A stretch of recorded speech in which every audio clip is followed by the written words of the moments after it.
Welcome back to the next episode of my Diary of a Beekeeper podcast. Nice to have you back if you're coming in for another episode. Thanks for listening again.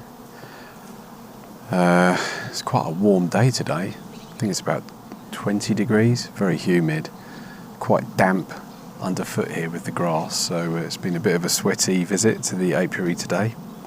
It's a mental image you don't need. What have we done today? Hive 1.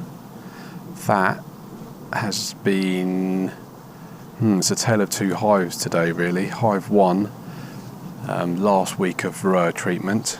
I can see on the landing board out the front of the hive, they've dragged quite a lot of the apiary crystals out the front and lobbed them into the grass there, so it seems to be working. There's a nice mite drop as well, so it was definitely needed and welcome. Hefting the hive, feeling the weight of the hive.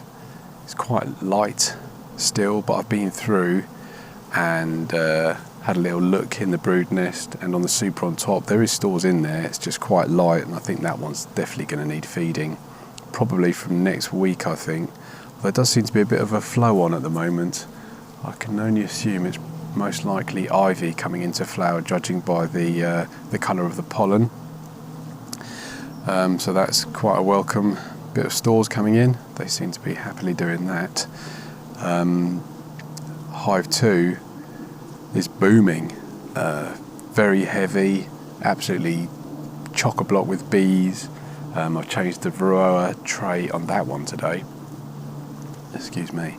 And absolutely booming. Put a fresh varroa tray in. The super that I'm going to use for stores for the winter on top is nice and heavy. Both hives, there's brood in all stages. I only saw the queen in Hive 1, but Hive 2 there's eggs there, so I know she's been there in the last 3 days, so I don't need to go rooting about trying to find her at this time of year. Hazardous if you squash a queen by accident. There's no way really of getting another one mated at this time of year. The drones have probably been kicked out and are no longer in residence. I'm being investigated by a bee. Please don't sting me.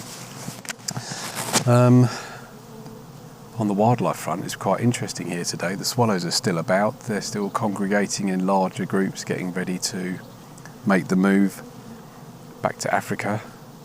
Red kites overhead, calling loudly. It's quite nice to hear. I think there's been a pair nesting right by the apiary here. But the swallows, when I've parked my car, were zooming within a couple of feet, hunting the insects at low level. That was lovely to see. I could clearly see the red on the nape of their neck as they whistled by, chasing each other around.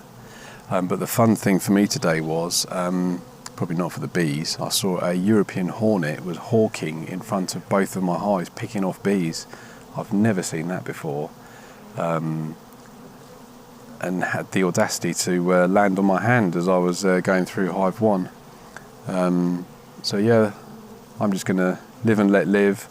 It'll only be in the greater number of bees I've got. I only saw one hornet hunting there, and I don't think it'll do any great damage, but that was amazing to see. I think I've managed to get some of it on video.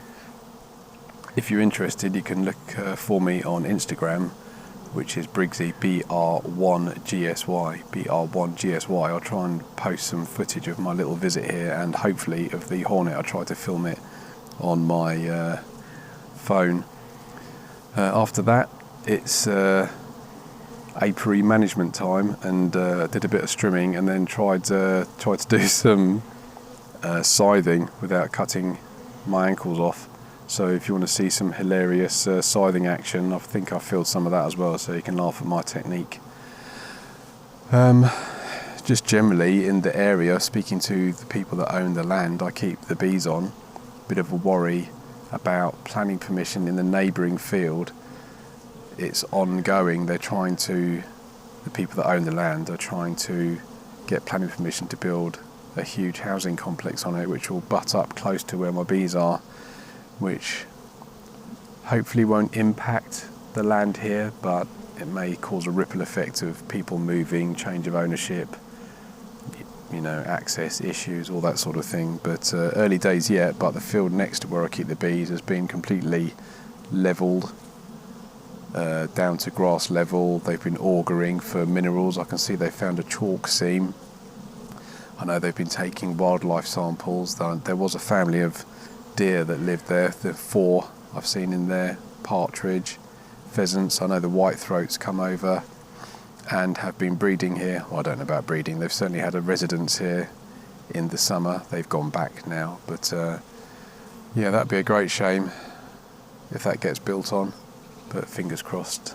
We shall see. I know we need to build houses, but when it's close to where you enjoy, it becomes a different issue, doesn't it, when it affects you personally? But it's right if it's someone else having land built on, but not when it's where you enjoy wandering about. That's the quandary, isn't it? Anyway, thank you for listening.